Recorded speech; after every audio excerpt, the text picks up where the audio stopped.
All right, thank you, Blue Fountain Media. This is a fantastic experience here, and I think we've actually learned a lot here about how to market, how to get personalized with your messaging, and how to attract more and capture the hearts of these customers that we're trying to go after. And we're learning a lot about loyalty. We're learning a lot about that personalized message, when, where, and how to do it. Now I wanted to just transform that just a little bit into this bigger and broader topic called digital transformation, which I know we're all aware of, and we're probably actively pursuing ways and methodologies to be more transformative from a digital perspective. And digital transformation is one of those terms today that I would liken it, and I'd date myself a little bit, to the cloud about 20 years ago, right? Where we really is this ambiguous form. It didn't have a true definition. It was, in itself, it had, would process something, over in a data center. But besides that, it took on different forms as it started evolving. Well, I think digital transformation is pretty much in the same boat here, but for this particular presentation, I want to get three things that we want to really focus on and that we can all agree to that digital transformation really needs to be a part of. And I think that, one, it needs to be a part of transforming customer experiences. We've heard a lot of talk today about making sure that we're providing that information, that personalized message to that customer at the right time, right, on the right device.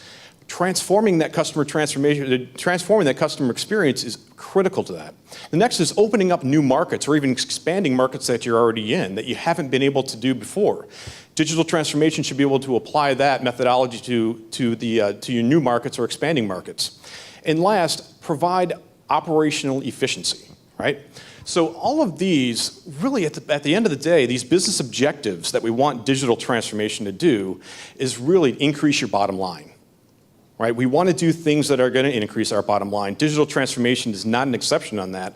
We want to make sure that that's how it does. We want to add value both to our company and to our customers.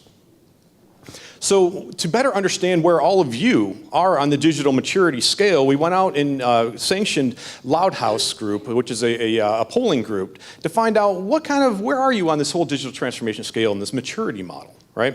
So we polled about 700 digital decision makers around the world. And maybe some of these will resonate with you as you read through them. Maybe these apply to your company. This is some really positive ones that improving customer experience is number one on digital priority list for most organizations. I think that's great, right? I mean, that falls in line with that digital transformation. Another one is that while digital initiatives are often driven by IT, the CEO and CMO are heavily involved. This is a really unique one because we've started seeing a rise in another C-level, another chief officer, which is the chief digital officer. And this is kind of that, do we have any chief digital officers here? Anyone? So the chief digital officer is pretty much the mediator in between marketing and IT. Truly to do digital transformation, to bring that company into a place where they can have those three main business objectives of transforming a customer experience, of entering into new markets, and also becoming much more operationally efficient. So having the vision from the business part and the buy-in from the IT part is critical in a true digital transformation strategy. Now, with that, there are some negatives that we found out amongst those being polled, is that the lack of a successful digital strategy is really coming from too much focus on IT driving it. IT doesn't maybe necessarily have that vision, that overall company vision to be able to propel this forward. And the CEOs are not involved. Or maybe they're running into a cultural problem, right? Too many people are doing the same thing for so long that they're thinking, you know what? I don't think I need to change. I was giving a similar talk in Asia, and I had one of my business partners come up to me and say, you know what, I've been in business for 30 years doing application design. And I have seen technology trends come and go. And there's only been a few times that we've actually made those investments and made those changes on these technology trends. Why is this the time? Why is digital transformation that time? And that's a tough question to answer. I mean, when you get that, you're like, wow, I've seen a lot of trends in my life. I mean, what is that thing that they need to go focus on? And so I told the guy, I said, look, your customer's changing. The fundamental buying cycle of the customer's change. And we've heard about it all day long today, right? The millennial generation, the generation that's going to do stuff more on their mobile and other devices rather than they would on a desktop computer. The ones that will do a lot more e-commerce on a mobile device than they will going into possibly even a retail store, or even having more purchases within a retail store and going in there less frequently, right? The fundamental change of this customer is evolving. That's why this is so important, and this is why you're hearing the seminar today about digital and how important it is for organizations to get on board. The last one I want to share with you today is that organizations must act now or suffer actual competitive and even financial issues if they don't change. This is huge. But it's not just Loud House that's saying it. We're seeing it from the analysts too. We see Gartner coming through and saying that leading CEOs are saying that they have seen increases in over 86% of digital revenue coming in by the year 2020. That's a little over 3 years away, guys. This is huge. And that 41% of their entire revenue, overall revenue, is going to be coming from the digital market. This is a need that we need to take advantage of. This is the opportunity that digital transformation can provide your companies. Another one, Ray Wang, he's a digital technologist and researcher. He came up and said, in one of his books, he said, look, if you have a successful digital strategy, you're going to be able to drive 70% more profit. Crazy, 70% more profit. And you'll have 40% more market share. This is what is happening with some of these smaller companies that are bubbling up from the bottom, right? I mean, we've also heard the stat that half of the Fortune 500 have disappeared off that list since the year 2000. We've all heard that stat, right?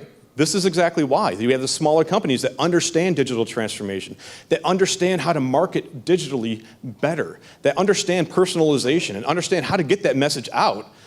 They're starting to erode the incumbents.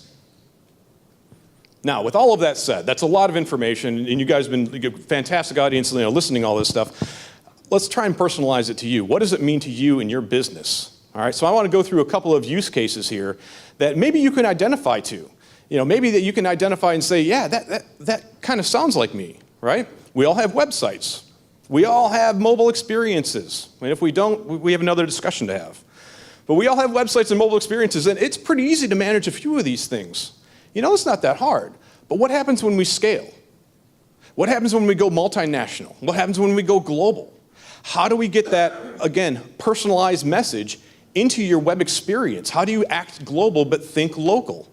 This is a major problem within web content management systems today.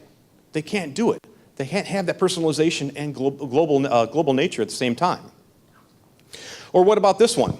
Organizations have started going into this whole compelling websites, and they've got that down pretty well, right? And now they're starting to look into native mobile apps, right? Beyond the responsive web part of it. So these, dedicated mobile apps within their business. And that's great, and I think they really need to. And I think we've seen in a lot of presentations that it's a great market to get into.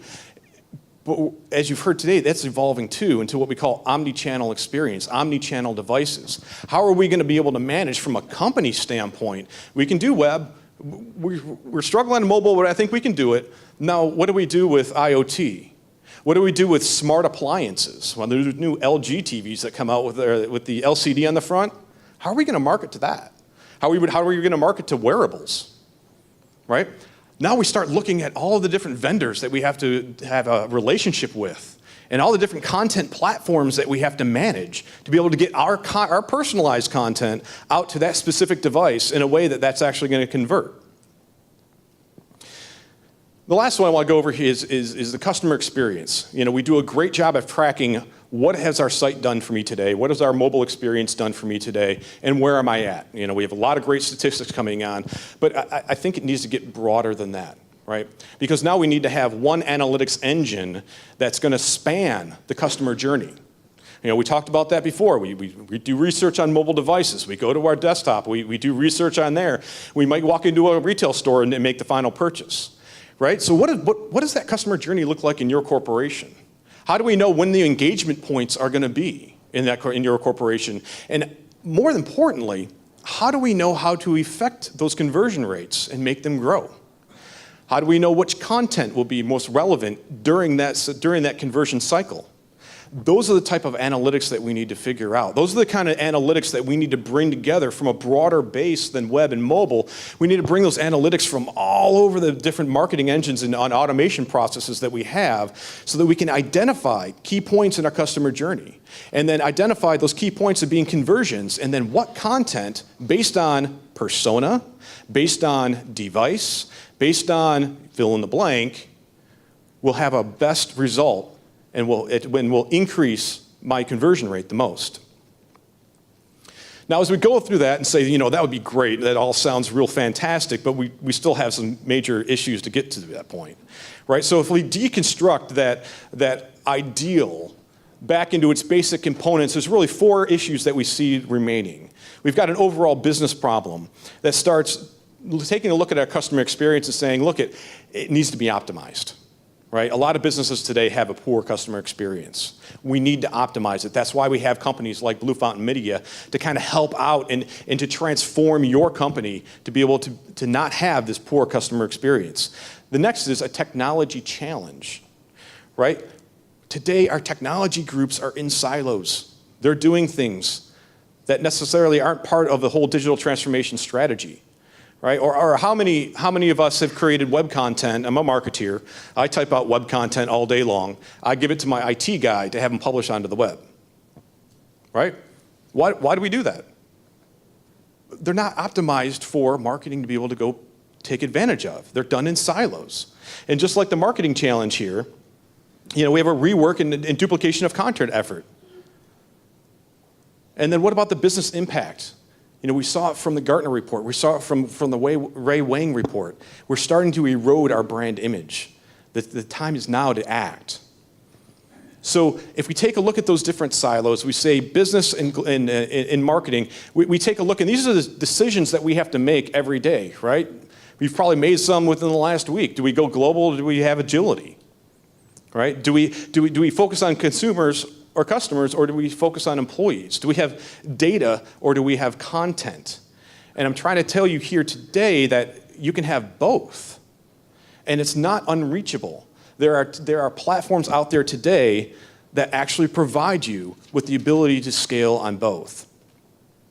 So I'm going to talk about the web content management system just in particular for this use case here.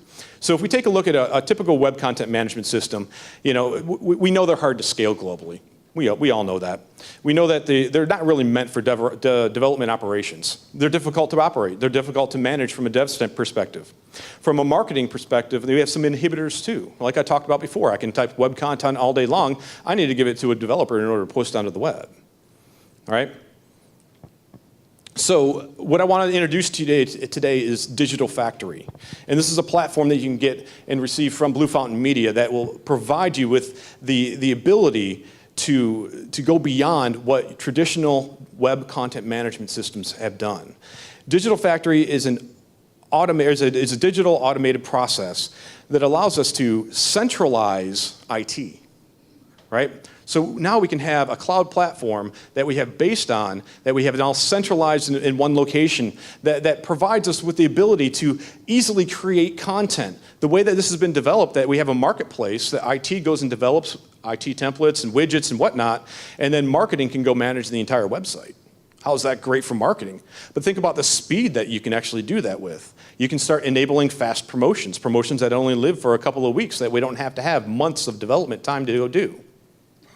We also have a mobile application, a native mobile app development platform based on the web platform. So it's the same platform. We bring mobile and web together.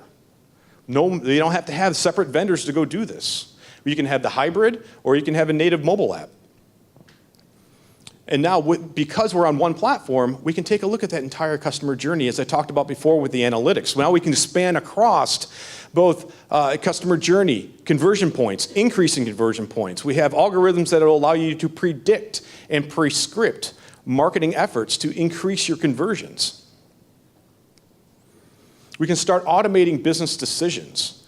One example, real quick here, one example that we have is online loan processing. right? You can actually apply online and have all the business decisions of underwriting qualify you or not. And you can have an instant notification or instant liability there. And last is we want to make sure that we keep the security and governance and compliance from a global standpoint intact. So you can have the global scale with the personalized local content. And it's extensible in its delivery. And it's built for DevOps.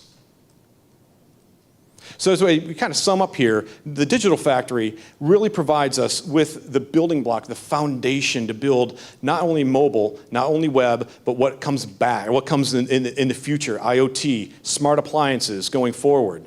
You know, organizations can now engage with customers in the right way, at the right time, with the right content. Now, you can do this yourself, and that's pretty much what the map that you need to go do and connect to. Pretty complicated. You know, pretty fragile if you try and connect the dots. If one thing changes, well, you're back to the drawing board again, right?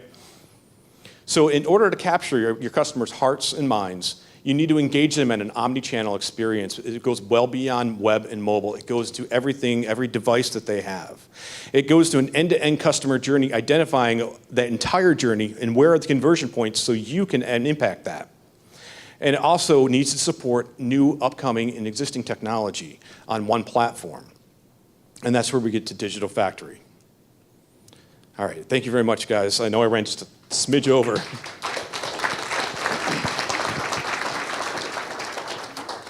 Do we have time for questions, or? Yes. So it's pretty clear when you're talking about customers who are individuals what the benefits are. How about when your customer is an institution? Institution, you can still develop a persona based on the institution type, right? It's just macro view of that.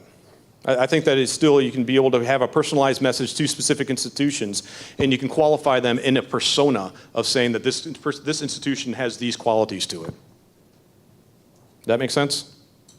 Yeah, I'm not sure I believe you, but yeah. We'll talk afterwards. I'll show you how. Any other questions?